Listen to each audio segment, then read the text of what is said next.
Welcome, welcome, welcome, welcome to Environmental Coffee House. I'm so thrilled to have Sara Horton, Doomer Girl News, with us. Good evening, everyone out there.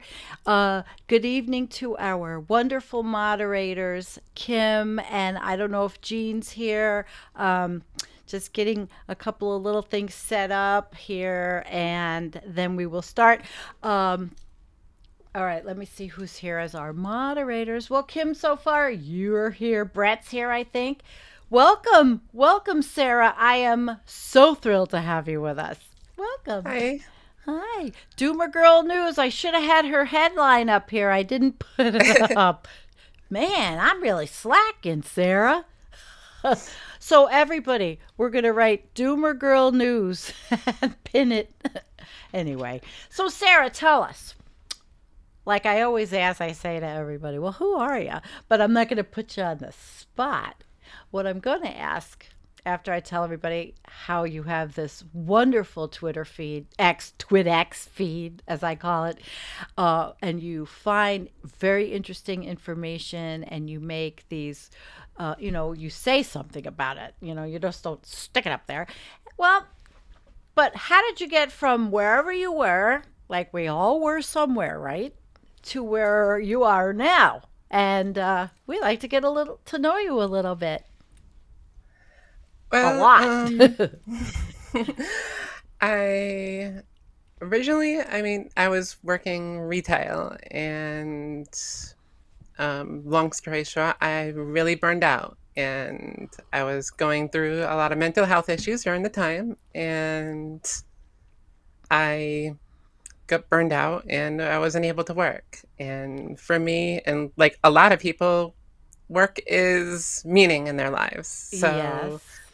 without work, I couldn't find meaning. And so I kind of had to start all over again, find what is important to me, what I love, what I'm passionate about, what I wish I could have done if I hadn't burned out. And it made me look inward and Yeah. make me think more.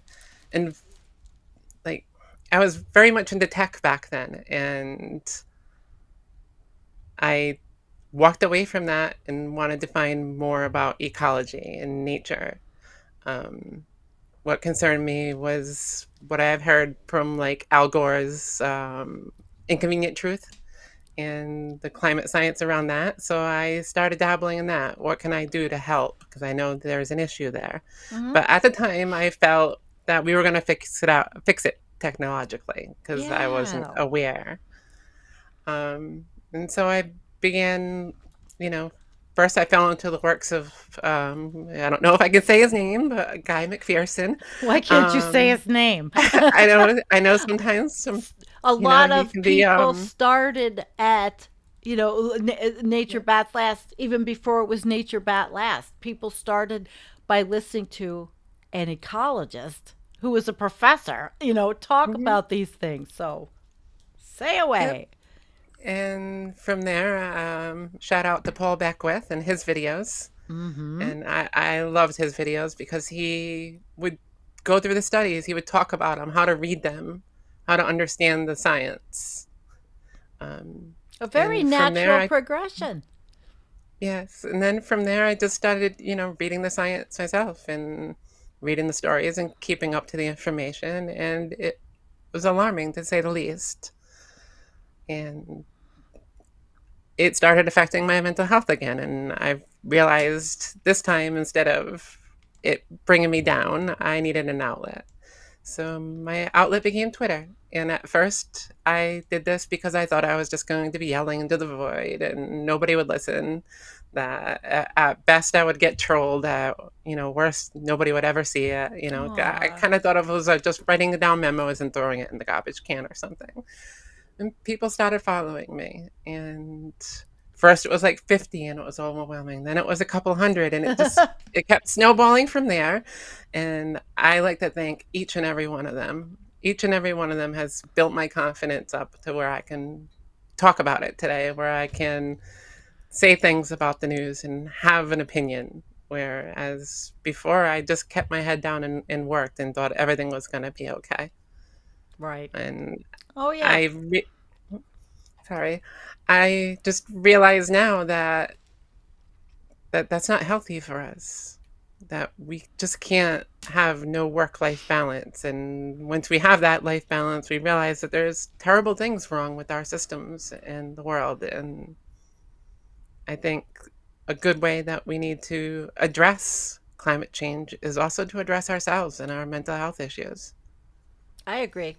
I mean, I kind of fell in the same thing. I left my job. I retired medically early because of a back and neck issue and spine. And I didn't have a purpose. I felt I was lost. And it was a progression like you. First, I thought about all these issues and, you know, got into environmental activism locally. And then I found Humpty Dumpty Tribe. And I found people on, that Guy McPherson and interviewed him, started a channel, and you started this and look now. So many people look up and wait to see what Doomer Girl News puts up. So it's an important slot, I think. Thank you. You do great work here as well. Yeah. Like I mentioned earlier with your video editing and how far this show has come. Well, It's thanks. amazing the work you do. Well, yeah, you had said, tell us about, your interest in the technology and how that gave you the ability to understand how I have tried to progress anyway. Like Who you I'm were sorry. doing the Yeah, yeah. technological I thing. was. Yeah, I mean, I got into video editing. For a time, I wanted to do like Hollywood like special effects kind of thing. Like I was learning how to do like explosions and big water waves. I wanted to do like the effects that you saw in like big Hollywood blockbusters and stuff. Wow. So But when you look at that and realize how much energy that uses, like you look at yeah. like Toy Story, like the Pixar movies and such, that how many computers are in that building? I'm sure a whole lot. But when like everybody goes home for the night, they even their office computers and stuff, they're all used to render the film. So every computer in the building's not shut off at night. It's just every computer is being used to network and render these special effects or these movies, Wow. which is That really it is. power consuming. It is. Sure is. Oh. So those people that work in that industry, I wonder if they're even aware of it, Um, Probably not. Not in terms of, how much it all probably takes from the grid. right? I'm sure some people do, but like the people who have to pay the electric bills.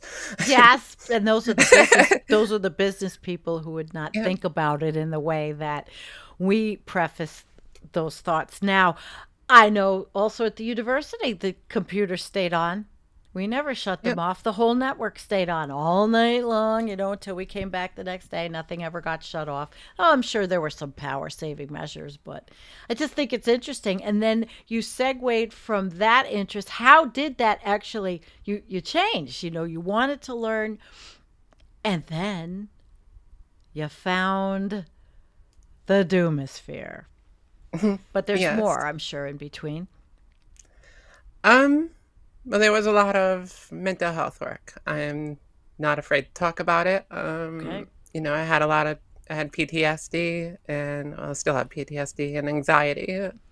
Um, and the anxiety was pretty debilitating. There was a lot of time that I just spent in bed, not able to get out. But Oh, Sarah. mm, I've done a lot of work on that.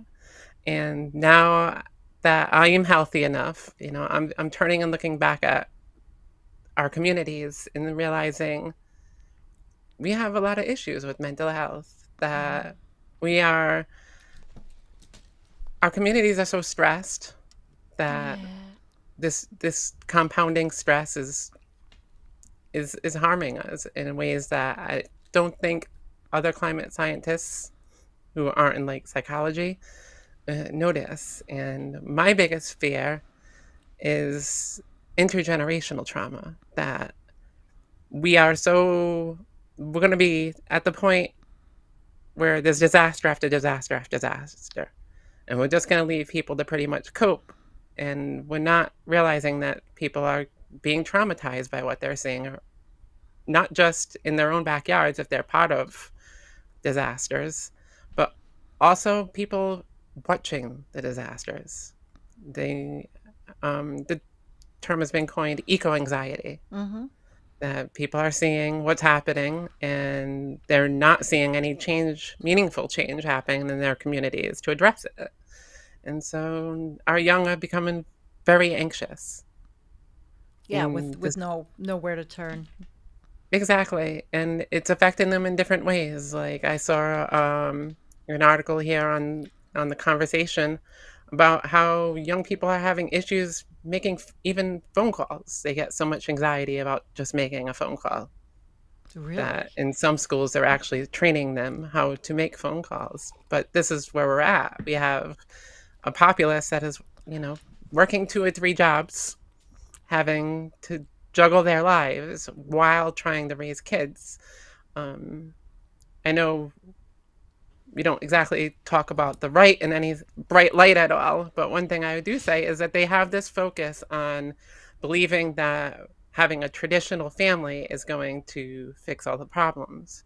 Mm-hmm. But they always have that like 1% of smidgen of correctness. And it's the fact that we need to start looking better after our young and training them and teaching them more, especially to be more social, to be in nature more.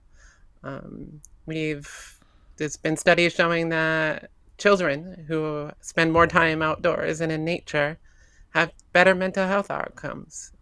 Our way of being is like stifling us.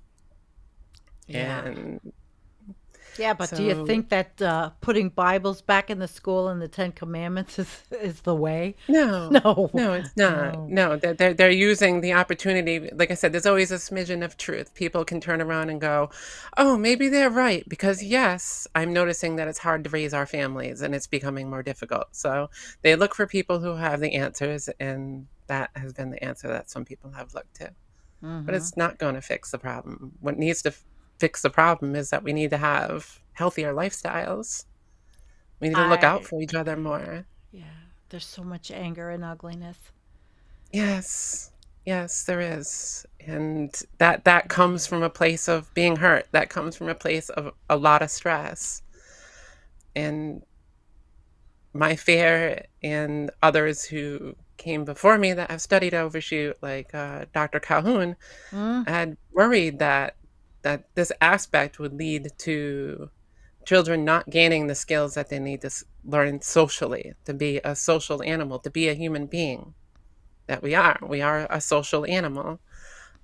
And this has knock on effects over generations till we basically lose our skills to function as a healthy society. So I fear that it's not just going to be the climate that's pushing down on us, but a mental health crisis that's building up underneath us that could just take us out because we just can't keep a healthy society with so many sick well, people. I think it's happening more than we want to admit.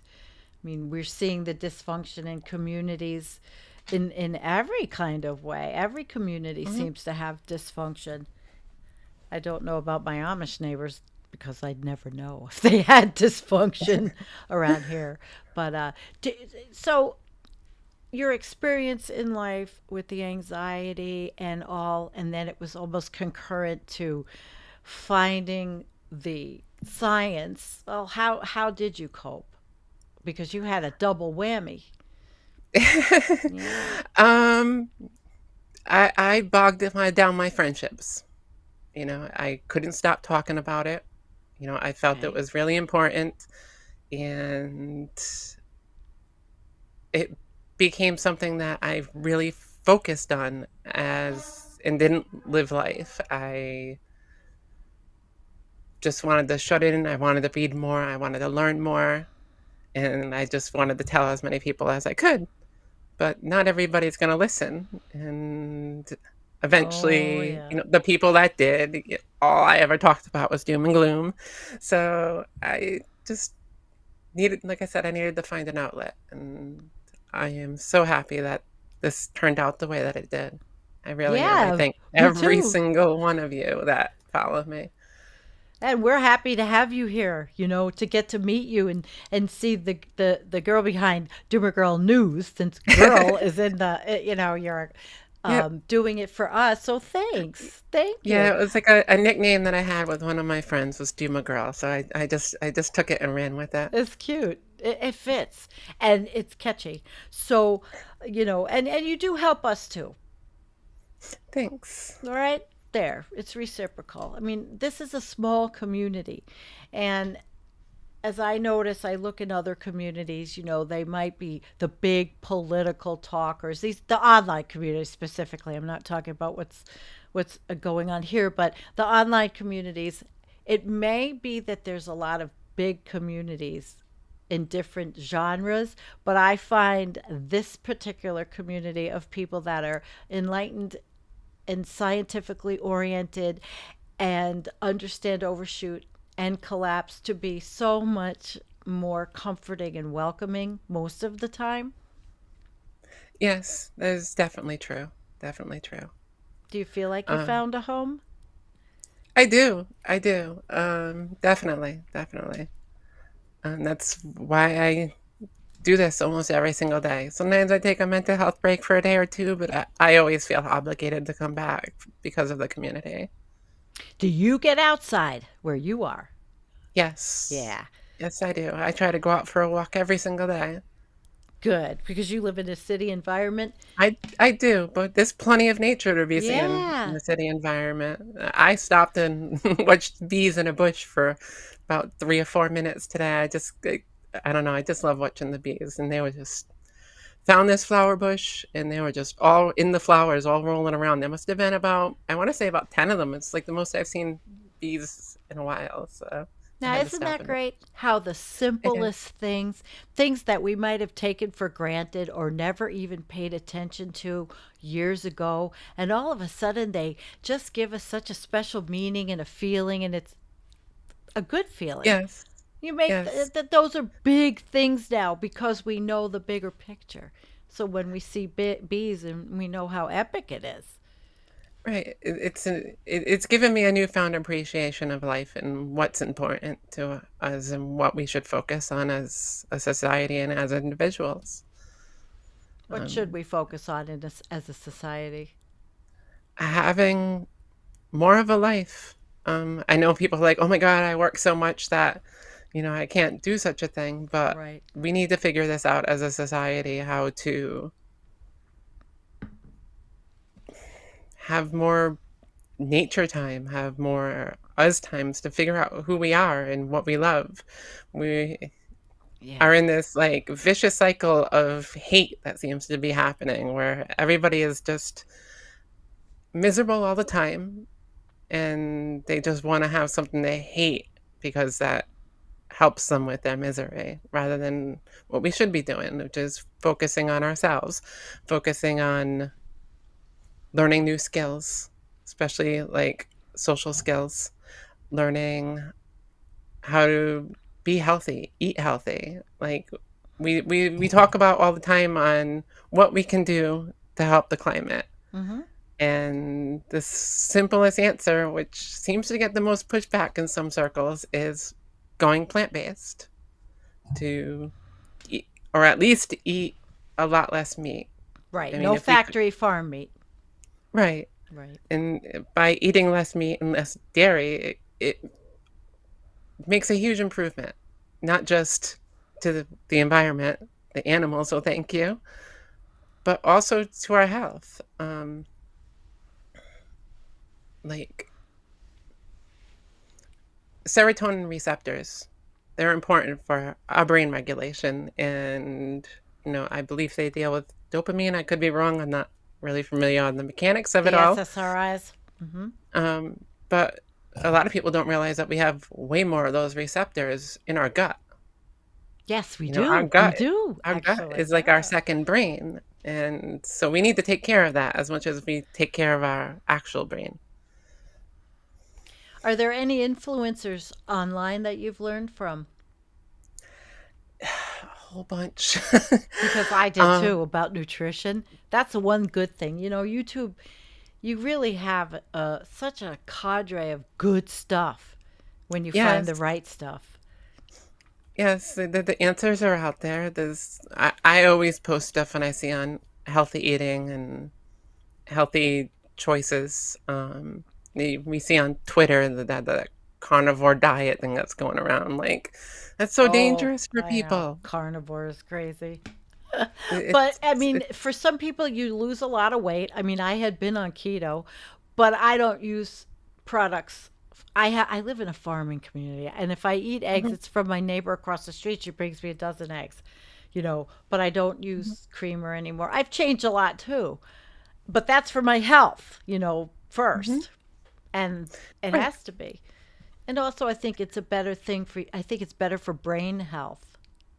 hmm And we have to start making more of those positive health choices. If we feel healthier and we have more energy and we Yeah. work on ourselves, that's how it's going to come from, how we're going to make meaningful change in this world.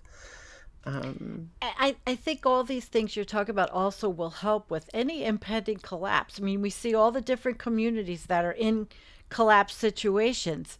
And I wanted to ask you, you're familiar with Nicholas Humphrey, who's getting his PhD in disaster management, emergency management. He's part of our channel. He's yes. meteorologist. Okay. What you're saying basically is part of emergency and disaster management really needs to be a mental health component. Yes. Yes. We have to treat the trauma. Otherwise, this trauma is just going to lead to more mental illness. Is that happening? We never read about post tornadoes or maybe the people that have been in fires, but have you seen any of that really happening or a move towards it? I have seen studies showing that, yes, that it is affecting people, not just the ones who work in the disasters, but people who have been through disasters as well. They definitely PTSD is an issue there, especially with the children. Yeah. We just can't just, people just think, oh, like we have a big fire that people are just gonna pack up and move somewhere else, and life is gonna go on like nothing happened. But Mhm.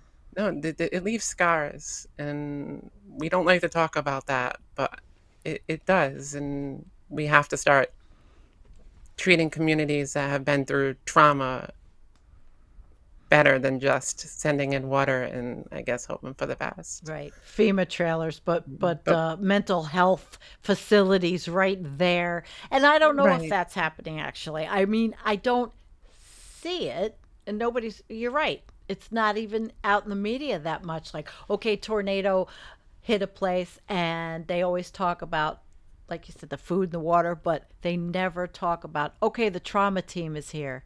Only after mass shootings. Did you ever notice right. that? Yep, yep, I have noticed that.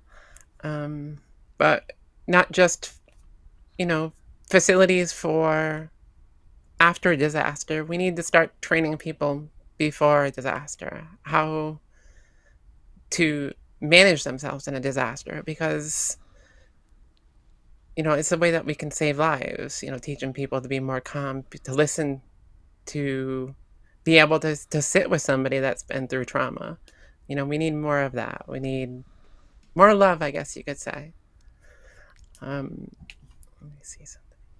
How would you see in a situation that happening, being able to get that kind of service to people? I mean, it's going to happen. These disasters are happening more and more and more all over the world. We're in the USA. How do you see this being implemented? My first thought on that is to increase community services. I've seen numerous cuts to mental health care, Right, even in my area, and I right. live in a very blue area. We see it in red states dramatically. They're just removing health care from millions of people. Um, we can't have that. We need to have, I'm a big proponent for Medicare for all or free Oh, health care for all. It should be well, a yeah. right. Singing our Because of tune. Because of Yeah. this, because people need to at least have that peace of mind that if something happens, they're going to be taken care of. And I think it needs to be done at a community level, have community groups that are trained to deal with, the disasters, the trauma, because it's going to become a bigger part of our lives going forward. Hmm. It's already a part of my life, and all I had was a small tornado hit the property in 2017. Now the storms are so much more intense, and weather whiplash. And today we had thunderstorms, and you get the alerts.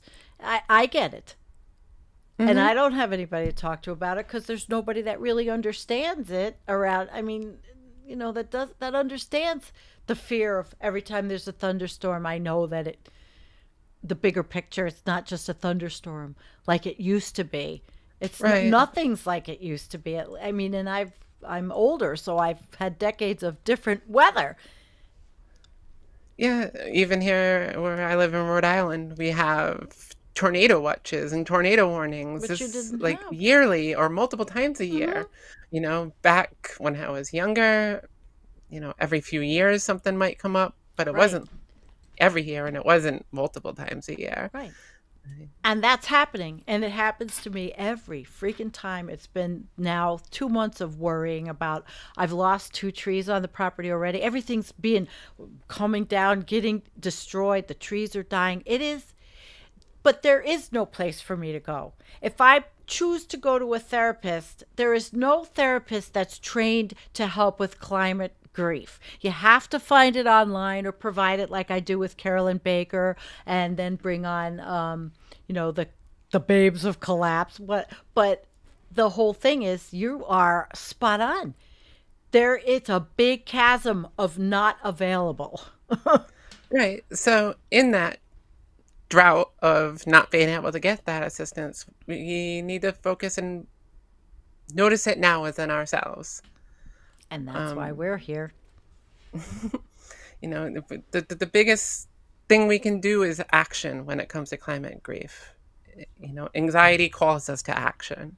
When we feel anxiety, it's our body telling us something's wrong.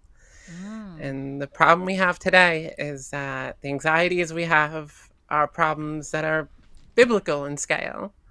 And it's too much for somebody to take on. That's why I think we notice a lot of when we try to share this with people that are not collapse aware, that they can just completely shut down. It's not that they don't want to talk to us. It's just that it's just too overwhelming for them to handle. Um, Yeah, that's true. With a lot of people you talk to, people see me coming. They know I'm going to slip it in somewhere. You know it.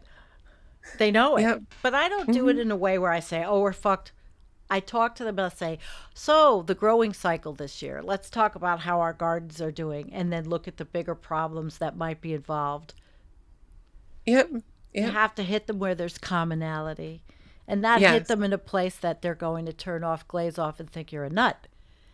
Hmm. And I don't think that either one of us do that. No. I have my moments. Well, okay. I mean, my followers here know. Yep.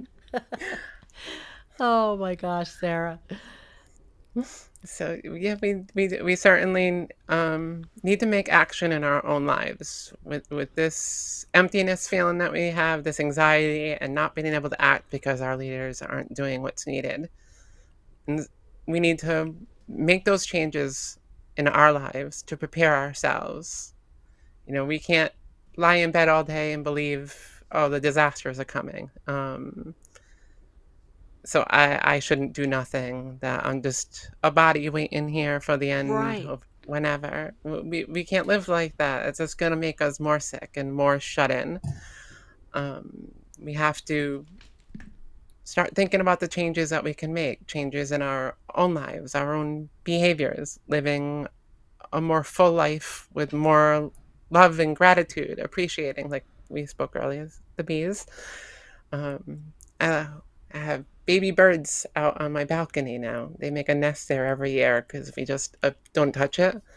And yeah, earlier before the show, I heard baby birds, and it just like, babies are here. I love it. Yeah. But we have to start doing things for nature. Um, Planting a garden, that's one thing. I learned how to grow mushrooms last year. That's something that I always wanted to learn how to do. Cool. But there's a lot of actions that we can take as an individual to make ourselves better. I mean, at at best case, when we all die, it's just us that are going with us. So don't you want to be the best The you best. can be?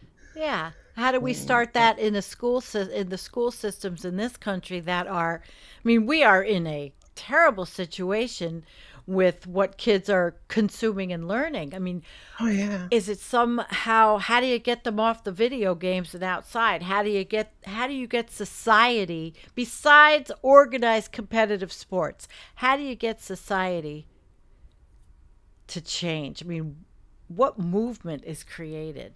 What would you do We- if you had the ability to create a movement? It would be more environmental based.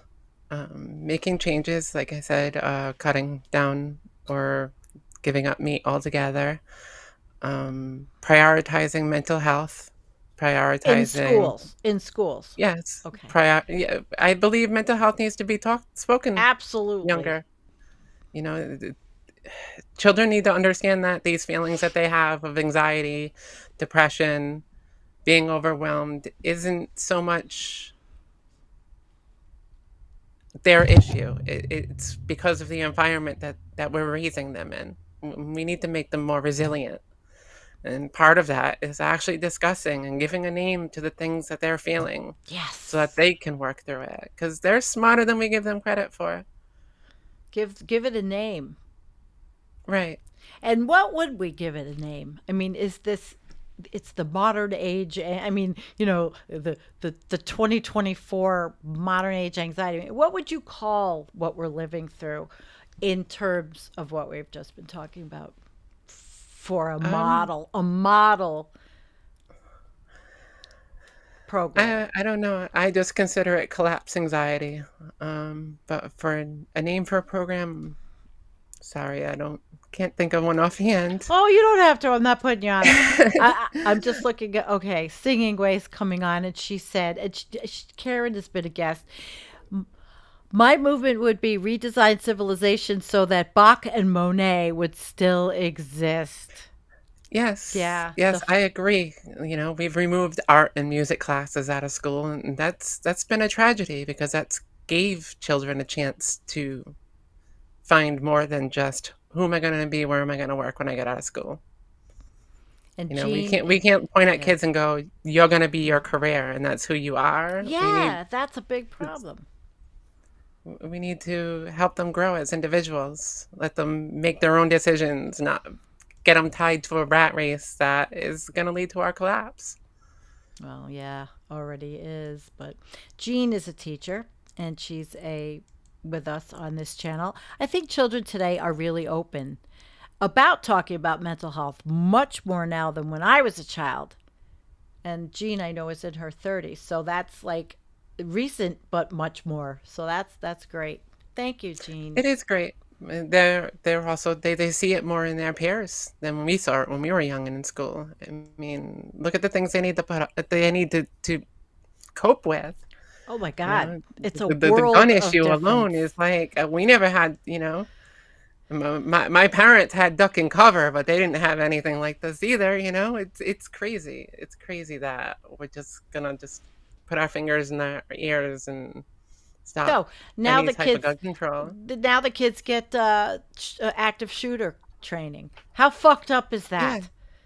I right. mean, seriously, that creates Yep, anxiety.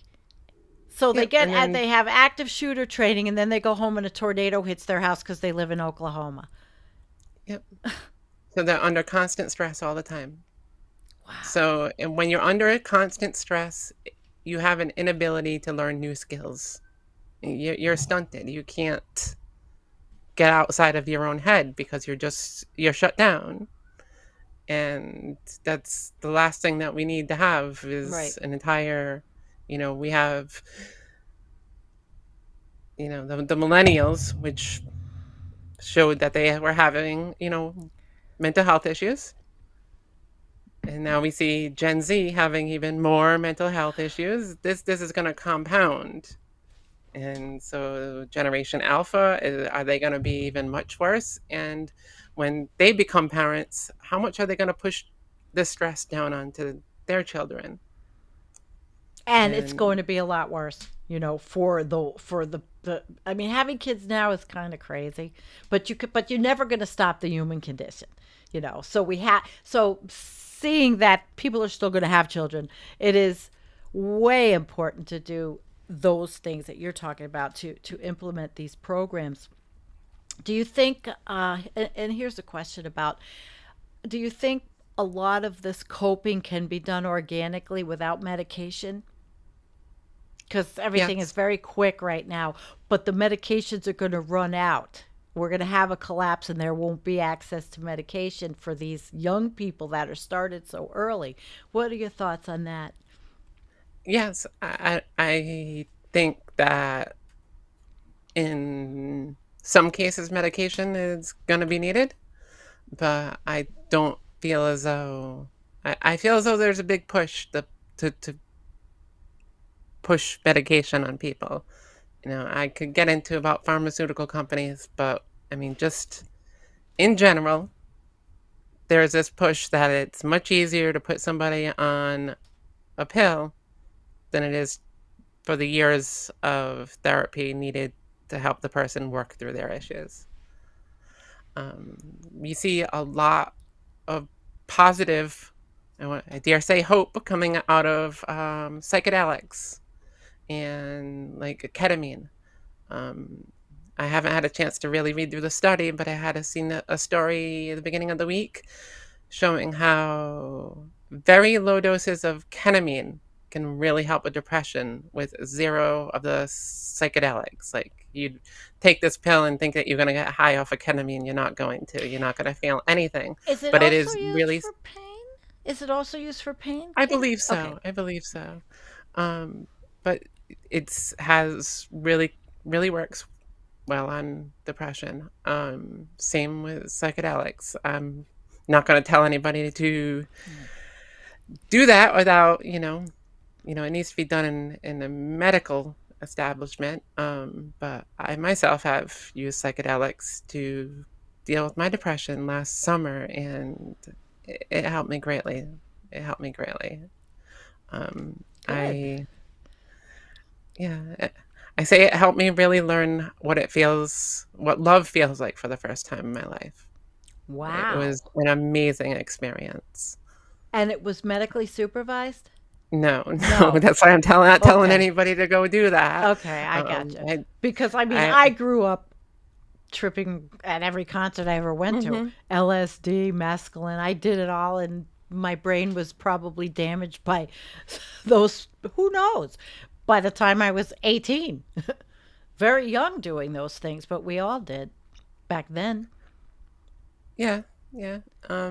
Not familiar with, like, the effects on, like, mescaline or anything like that, but with Similar.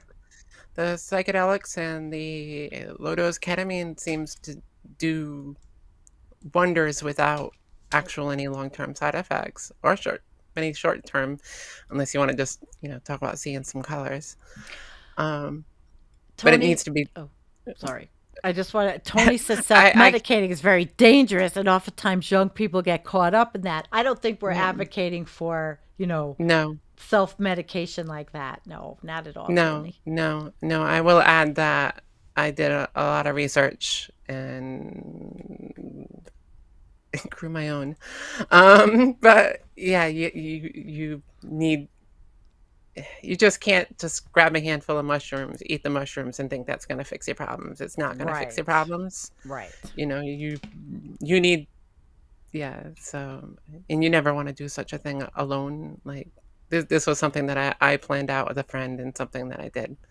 Sure. And but I certainly see that of this becoming a treatment of you going to a doctor's office or a hospital, maybe spending depending on how serious it is, Mm-hmm. or maybe spending a week in the hospital, like we do with the electroconvulsion therapy. Mm. Um, Which and, is and that sounds scary, but it shows, it helps people with treatment. I've seen okay. people completely turn around.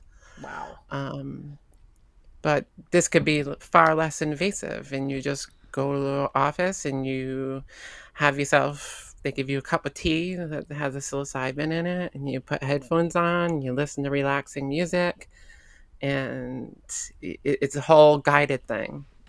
There's just been so much research on the effects and how you can guide somebody like through a trip, I guess you want to call it. Mm-hmm. Um, and yeah, it It helped completely with, can it and it can helped it with help. trauma.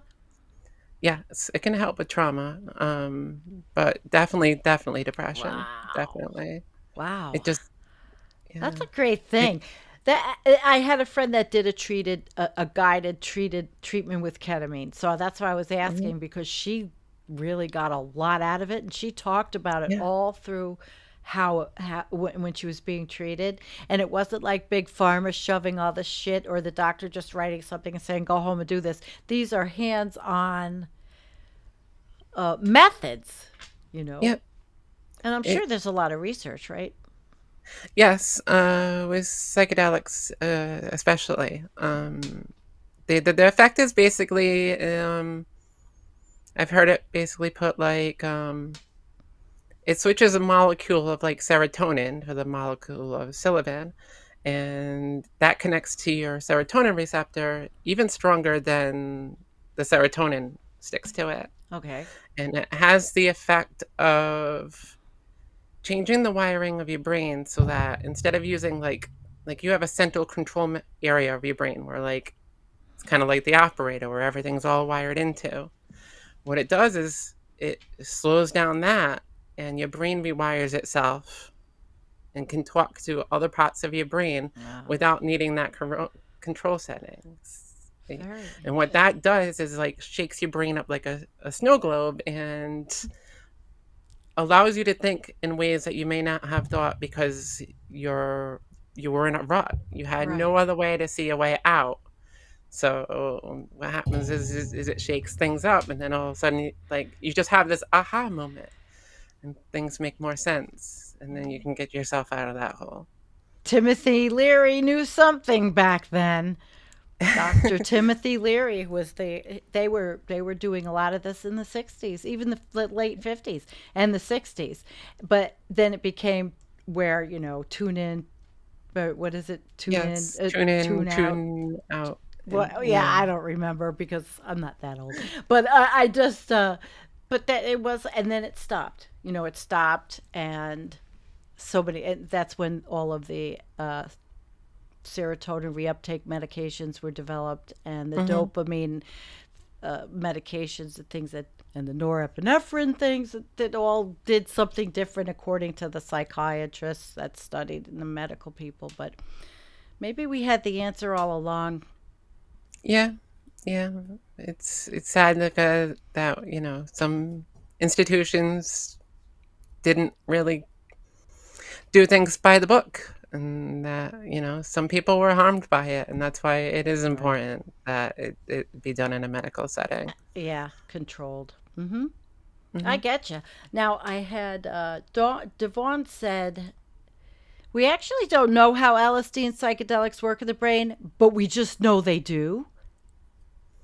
Well, we do There's have an got to be more understanding on how they studies. work on the Yeah. serotonin receptors, and we know how now that how it changes the functioning in the brain, and that at higher doses it does cause neuroplasticity, which is basically your brain can form new connections. God, that's fascinating. Maybe we have to find somebody that is working right in that field, and you could come back and we'll interview them together. Wouldn't that be Is it cool? this? I can't remember his name. What an I interesting have to look it field. up in the background here, but there's a gentleman who works at John Hopkins who's does really good work. I have to I get you his I name. think I've read about it, but that would be great. Yeah, I think it's a very interesting topic of study, especially, mental, as you say, mental health is so So important. And Hmm. especially in this time of impending collapse where we are headed, and especially with all the angst in kids with social media and identity. Identity is a big Yes. thing. I think a lot of kids have and I saw it start, in my own daughter's, her friends were going through all kinds of things. And I never knew really how, she didn't have it specifically, but how do I address her friends or help them? We just love them, just love them. And there's a lot of things that are not accepted. And that's another big problem is acceptance, a Hmm. collapse acceptance, mental health acceptance Yeah. and saying, hey, you got this illness, you got that or whatever it is. This is just something else that really needs to be addressed in the framework of collapse and climate crisis. Yeah. People's pain needs to be validated. We live in a very invalidating Bingo. world. Say that again. People's pain needs to be validated. Yep. Ugh. So often it is just sidetracked because of the physical or monetary. You get insurance, disaster insurance for your house, although they're cutting that out, but you don't get disaster insurance to help your mental health. Yeah. We tell people deal with it. Yeah. Shake it off. And there's a lot of people that don't have health insurance that can't even get access to even having Yes. help. Yeah, that's ridiculous. We live in such a developed nation and we don't have health care for everybody. Yeah. And especially And this. yeah, and you see it like on Twitter when if you even dare complain about your situation in life, you'll have 20 other people tell you how much they have it worse. It's almost become like this competition on who's good at worse, and that really shouldn't Who's be the good way at our worse? societies go, you know? Oh It's my like, God. all right, we both have it bad, so can't we change things to make it better, Yeah, there you go. But it's always yeah. You must be in some different communities. I mean, I don't know. Do we see it that way in the doomer community? Who has it worse? I don't think so. Yeah. I think we all feel pretty much we're all in the same boat. No, we're You all in the know, same sinking we're all ship, on right? that Titanic. Ooh, I wish I had the Yeah. Titanic boat horn. Yeah. I'd play it. I'd play it. Holy crap. Well, okay, I wanted to ask you this question. In climate and crisis and science, what is the most interesting thing that you find? What's your favorite? Hmm. Like my favorite subject on climate Yeah. change or collapse Yeah. itself? Well, both. What do you like to study the most? Um,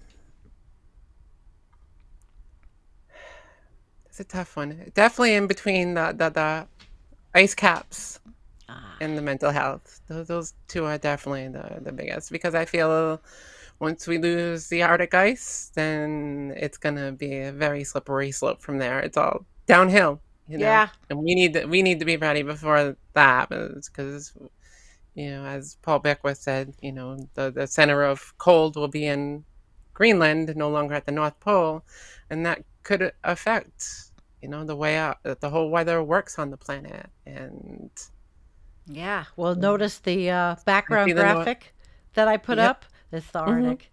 It's the Arctic. And we had what happens in the Arctic doesn't stay in the Arctic. So you're not far from that's a good favorite to study. Yeah, so I keep my eye on that. Antarctic ice is definitely something that's interesting too, thanks to Jim Messa. He's always on your show. He's I he's watch in the his videos. he's in the chat. Hi Is he? Jim. Hi, Jim. Yeah, we're giving Jim Yeah. a shout So, out. Hi Jim. his videos, which I recommend watching, explain so much about the systems, the currents that run in our oceans, and how Oh my everything is God, yeah. connected. I So, didn't know what yeah. a jewel was. I didn't Yeah, know what any of it was before yeah, Jim. Yeah. Like Antarctica's bottom water? Oh, that's yeah. Yeah. Upwelling. Yeah, It's the yeah, salinity. yeah. That's I love when Jim does that. It's the salinity. Every show I do with Jim, I have to study for days before we do the show together, and that's how I learned because I really did make it. I had to study, you know, absolutely. He just had a shout out. He's liking our discussion. Thank you, Jim. We love you. Yeah, so the Yay. oceans are very important, the ice caps are very important, and being prepared. And if leadership around the world isn't going to start, you know, preparing Yeah. for the climate change, we need to start preparing ourselves. And I see a lot of wonderful work out there with people with great minds, you know, doing water catchment, growing their own food like you do, homesteading, It's and that's hard. wonderful. You know, we need more. We need. It is hard, but we need more. You know, that's life has always been hard for humans. You know, it's only in this last 100 years or so of just cheap free energy we've gotten used to it, and it's not going to be here forever as much as we like to think it is. And being prepared for that is Which probably the is best we can do. what we should be teaching the kids instead Yes. of all this competitive sports bullshit. I mean, it should be necessary now to teach children to be self-reliant, self-sufficient, how to grow food even if they live in a city. I mean, you live in a city. I see Buffalo. We talk about Detroit with all of the community gardens in Detroit. In these empty Mhm. lots, they make them into gardens. I mean, that's another method. And the kids could all grow as part, starting in maybe first or second grade, they go to their gardens. That sounds like a great idea. Great idea. Yeah, You but know, nobody that will ever want reminds to me do it. of a memory that I had in first grade where it was either first or second, I want to say first, where we even talked about climate change back then, although it wasn't a sure thing. We knew that we were doing harm to the environment. And I'll never forget that they had our class go out and plant trees, little saplings on the side. And I was all excited that I got to plant a tree.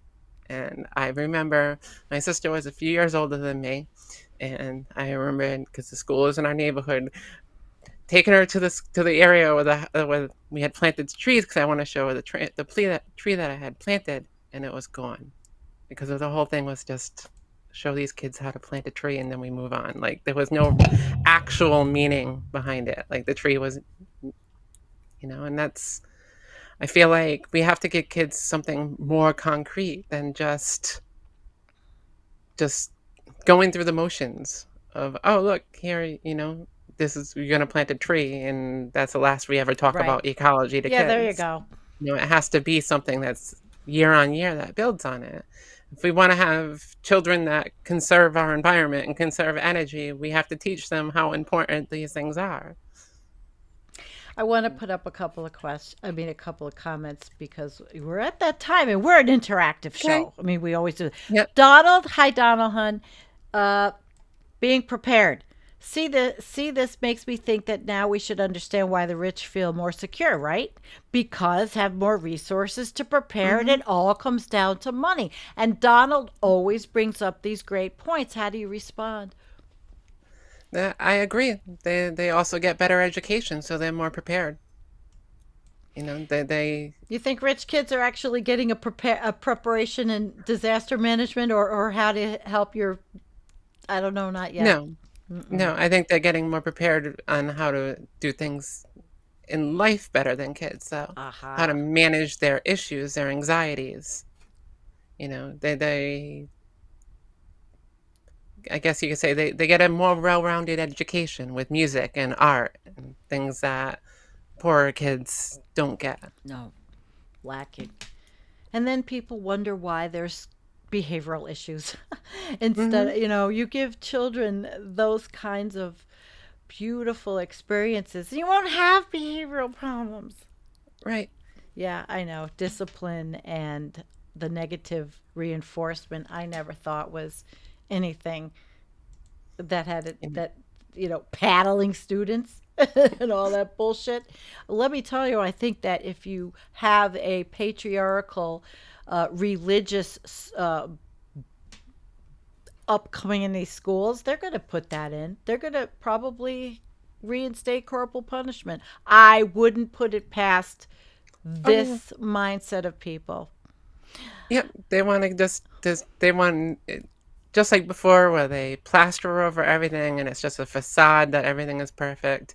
Institutionalize anybody that doesn't agree with them. Mental health people, that's what they want to do. You've heard Trump talk about it, where he wants to institutionalize. Yeah, it's crazy. Well, they're Yeah. crazy. See, I'm using that word. I shouldn't. It's not a good word.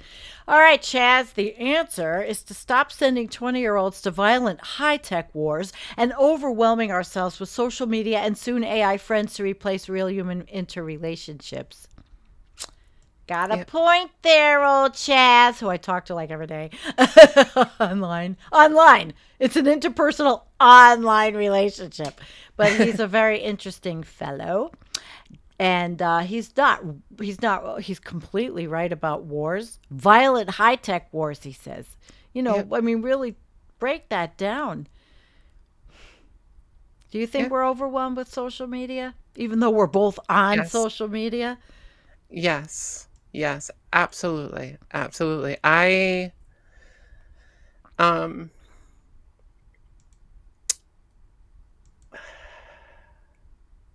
I believe that we are too connected as human beings, as a society. We talk about overshoot and we say overpopulation, and instinctually some people come to, well, there's plenty of room to fit billions of more people on the landmass of this planet. We're totally fine. Yeah. And when I talk of social media, when it comes to overshoot, I like to point out that we are constantly connected. We have our phones with us all the time. Yep. I'm I I'm can't there. tell you how many people that you've seen just who don't even eat without their phones in front of them. And in the 60s, Dr. Calhoun came up with the term of behavioral sync. When he was doing his rat studies, he noticed that as overpopulation happened, that the rodents started acting in strange ways, not acting as a functioning society should. And he called these behavioral syncs because um, one particular one was like that they wouldn't eat unless they had a friend with them. Like they needed to have that social engagement, Mm. gave them the ability to eat. When nobody was around, they couldn't eat. And I see that happening, like I said, with our phones in front of us. We just we're too overconnected, and I don't know really how to put it into words. I guess I can put it in his words, what he said. Okay. Why not? But so I didn't pull it up, but you can read it. there's a study that he did. This is his most popular one. It's called Death Squared, which he basically made a rat utopia, a mouse utopia, and where the mice didn't have any predators, didn't have any disease or anything like that. And he wanted to see how overshoot would affect the mice. And the conclusion to his study reads as this: the results obtained in this study should be obtained when customary causes of mortality become markedly reduced in any species of mammal whose members form social groups. Reduction of bodily death, i.e., example, the second death, as he called it, based from the Bible, on the death of the body, culminates in the survival of an excessive number of individuals that have developed the potentiality for occupying the social roles characteristic of the species. Within a few generations, all such roles in all physical space available to the species are filled. At this time, the continuing high survival of many individuals to sexual and behavioral maturity culminates in the presence of many young adults capable of involvement in appropriate species-specific activities. However, there are few opportunities for fulfilling these potentialities. In seeking such fulfillment, they compete for social role occupancy with older established members of the community. This competition is so severe that it simultaneously leads to the nearly total breakdown of all normal behavior by both the contesters, and the established Wow. adults of both sexes. Normal social organization, the establishment, breaks down, it dies. Young born during such social dissolution are rejected by their mothers and other adult associates. This early failure of social bonding becomes compounded by the interruption of action cycles due to the mechanical interference resulting from a high contact rate among individuals living in a high density population. The high contact rate further fragments behavior as a result of the statistics of social interaction, would demand that in order to maximize gratification from social interaction, intensity and duration of social interaction must be reduced in proportion to the degree that the group size exceeds the optimum. Autistic-like creatures capable of only the most simple behaviors compatible with physiological survival emerge out of this process. Their spirit has died. The first death, he called it. They are no longer capable of executing the more complex behaviors compatible with species survival. The species in such settings die. For an Wow. animal so simple as a mouse, the most complex behaviors involve the interrelated set of courtship, maternal care, territorial defense, hierarchical intergroup and intergroup social organization. When behaviors related to these functions fail to mature, there is no development of social organization and no reproduction. As in the case of my study reported above, all members of the population will age and eventually die. The species will die out. And he concluded, for an animal so complex as man, there is no logical reason why a comparable sequence of events should not also lead to species extinction. If opportunities for role fulfillment fall far short of the demand by those capable of filling roles and having expectancies to do so, only violence and disruption of social organization can follow. Individuals born under these Wow. circumstances will be so out of touch with reality as to be incapable of even alienation. Their most complex behaviors will become fragmented. Acquisition, creation, and utilization of ideas appropriate for life in a post industrial, cultural, conceptual, technological society will have been blocked. Just as the biological generativity in a mouse involves this species' most complex behaviors, so does ideational generativity for man. Loss of these respective complex behaviors means the death of the species. A lot of doomers would be cheering that on right about now to save the rest of the species. But that's very interesting. Are we there? I think so because of our social media. A further follow up study has found that it wasn't the amount of people given up in a space, but the importance of social density, the amount of connections that we have, the amount of interruptions that we have in our lives. Oh, yeah, constantly. The Okay. amount of time, how much personal space we have. All right. I'm formulating around this. So, all right. Where would you think loneliness comes in on this scale? Social media fills a loneliness void for a lot of people. And so in the group thinking, the society being close, where does loneliness come in, do you think? Because we lack the skills as a species. From very young, we just put the phone, the computer in front of the kid and give him the video game. He Yeah. doesn't learn the social skills.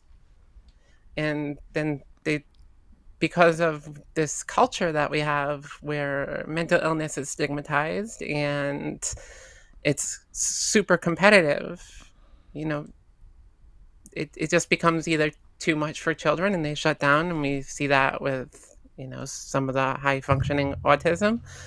And we also, see it in kids acting out and not having an outlet.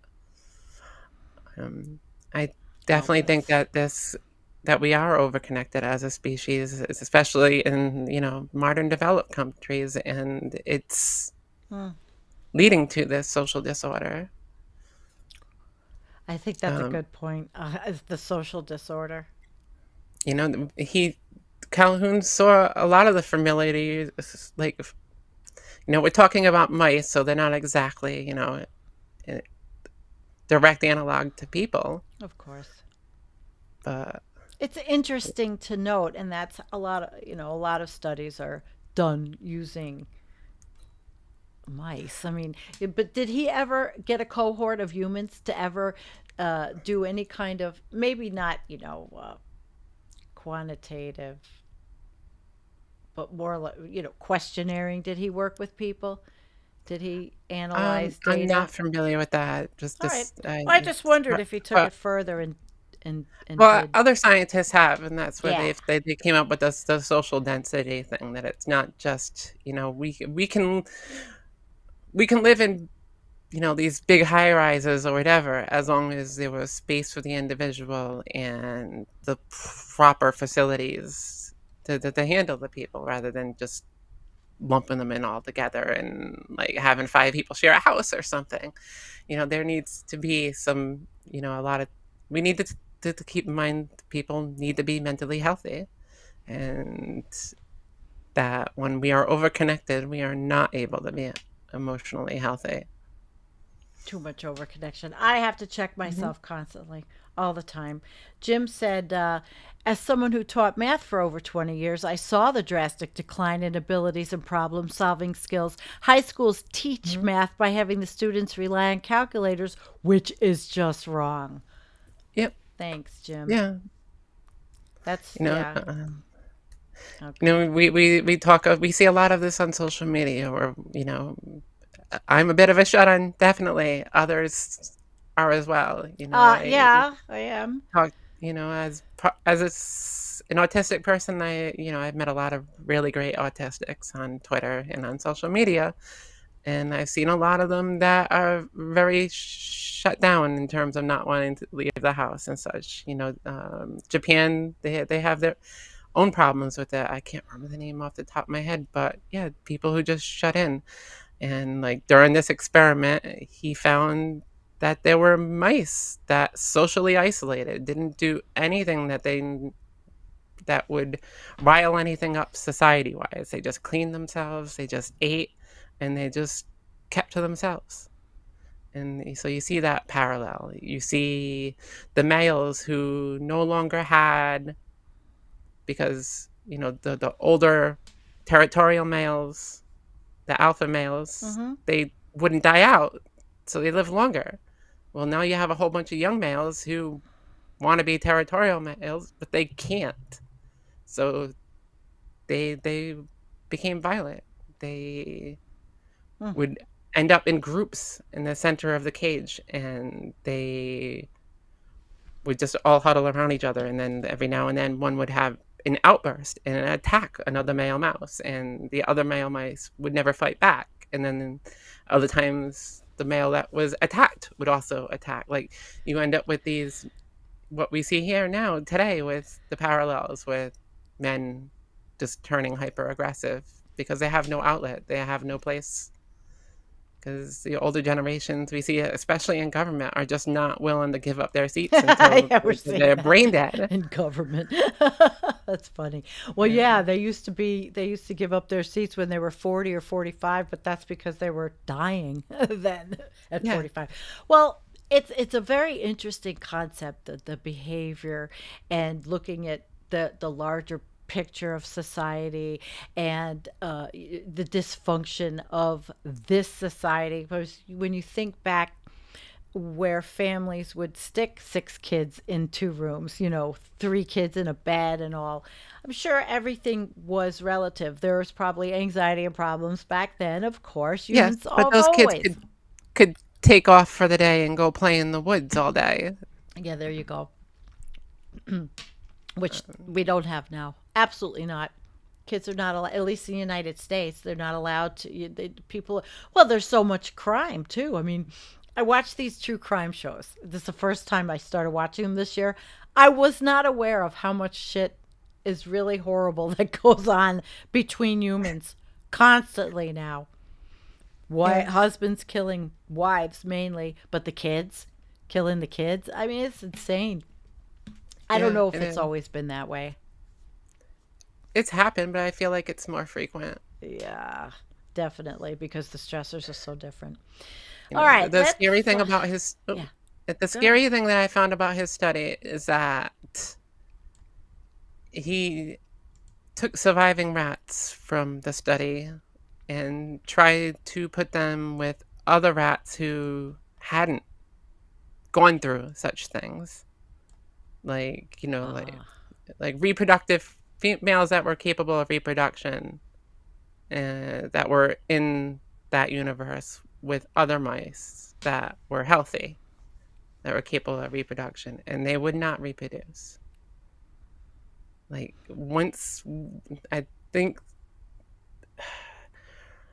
some people think that we're going to collapse and then our population's going to hit a certain level and that we're just going to be okay, that we're going to stabilize at some point. yeah. And his study showed that once all that trauma and all that comes down, we lose our skills. Like Jim has said, over time, over generations, we're starting to lose all these skills.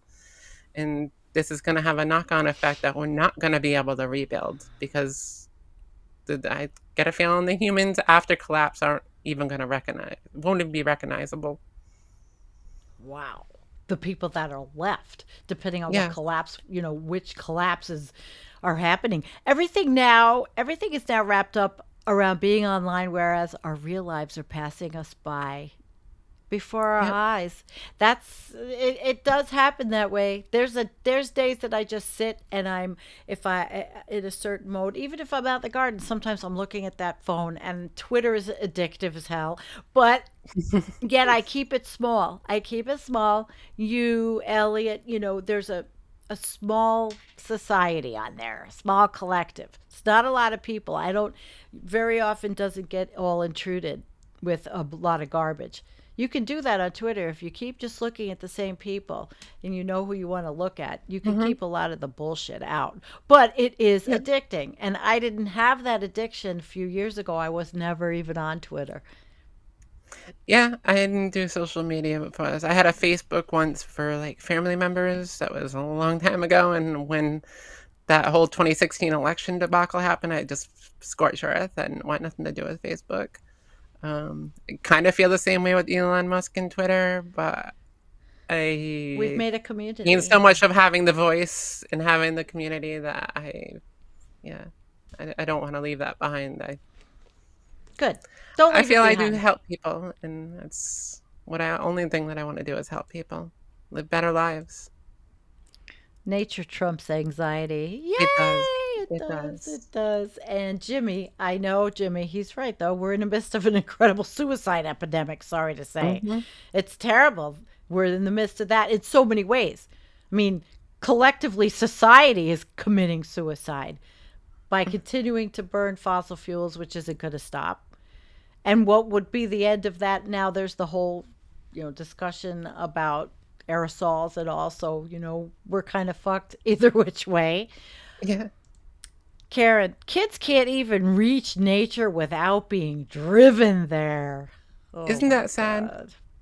Yeah, but that's overshoot because we've moved everywhere. We've grown and grown and grown.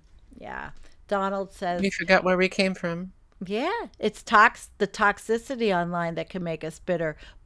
I swear I try to avoid it. Yeah, a lot of us try to avoid it. And there are people that I know that love to, shit stir and do all this crap. And I even have gotten involved in it a little bit. You and I were talking about that earlier. But mainly stay away from it because it's not productive. I don't see you No. ever getting in Twitter shit wars. Um, And maybe truth. when I started more often, Oh, because yeah, really? like I said, yeah, I used to be a bit of a troll, I guess you could say, but You not, were? not that kind of Ah, troll, not that kind of troll. But yeah, yeah. I think you remember when I used to give the trolls cookies. You remember that? Yes, Yeah, I I used to be do. like, "Here's your cookie. Now go tell your mom you told that lady off on the internet." That kind of Oh, thing. that's funny. I got the environmental coffeehouse flush of the day. You know what? We have to do it. We're flushing the trolls away. Beautiful. Bye-bye, trolls! You got the environmental coffee house. What would our show be like without the flush of the day? We got to flush something away. Need the flush of the day. Yeah. Let's see. Yeah, Jean said she didn't. I didn't know things were so bad in the U.S. in so many ways. I'm so sorry. Well, what do you have to be sorry about? I mean, it's just we grew and grew and grew, and overshot our boundaries, and this is the shit we're dealing with now. And when Sarah says we need a lot more mental health access, clinics, treating, training, in specifically climate chaos, collapse, disaster. She's right. She's actually right. Yes, you're right. COVID contributed to be online all the time. It did. It Yeah. exacerbated social media use. And some of us haven't even stopped. All right, let's And see. since then, we see an exacerbation of all the crazy stuff happening in our country. Yeah, and we know this. This is Daniel. We know we can't. Society's become too dependent on coal and oil, and the factories that produce wind turbines, panels, electric vehicles, and so on pump waste into the atmosphere as well. So clean, ain't clean. You're preaching to the choir on Yeah, this channel. Thank yeah, you and welcome. Come back. Come yeah. back. Um, let's see, guys. Well, I mean, we've been on a while. We're an hour and 17 minutes. So, is there anything you want to anything burning that you'd like to tell everybody that's with us? I, We're gonna just say hi to everybody over there on TwitterX, and we're on YouTube, and whoever's with us on Facebook. I think the only thing I would end with is, it's time to kill that stereotype of the do nothing doomer. I don't like that idea. It's not healthy. I mean, if you're the type of doomer that is okay and cheering at the whole doom, if that works for you, that's awesome. But a lot of people are anxious, and a lot of people don't want to be in pain or be anxious anymore. And doing things is the best way to deal with that anxiety, making positive change in your lives that allow you to do more for the planet. You don't need to believe that the planet's going to be saved to do more for it, to appreciate life more, to be healthy. So I don't like that idea of do nothing doomer. Because I don't know any. You I know, no, literally don't know any. Don't do nothing. I don't think there's a person in this audience that is a do nothing at I all. think that comes from the higher powers Yeah. where, my Putting us my whole down. belief is live small, live better, live a healthier life that doesn't go out and buy a whole bunch of plastic things to make themselves feel better. We can live lives without having all that. And by opting out of capitalism as a whole, we become do nothing for them doomers. And that's why they like to call us do nothing doomers, because I'm not participating in society's burning of our environment, but that Good. doesn't mean I'm doing nothing.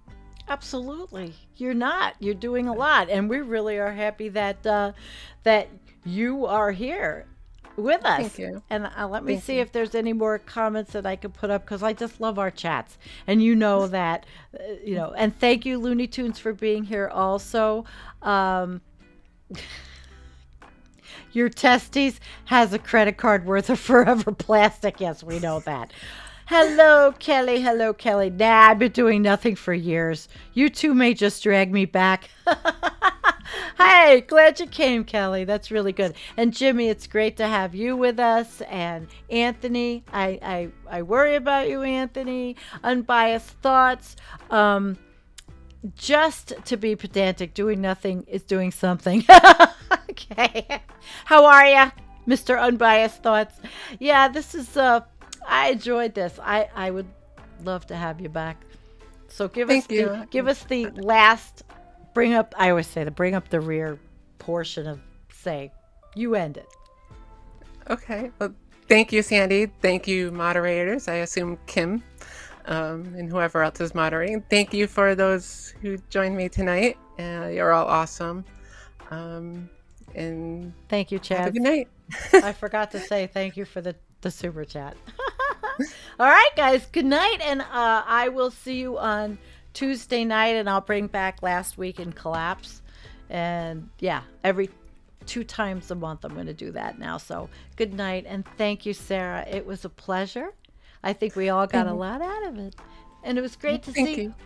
your beautiful face. Now that we know it's not just a Twitter out thing. It's a No, real. I'm You're a not an real AI bot. person. I'm a real No, person. you're a real person. I love it. Okay. Mwah. Good night, everybody.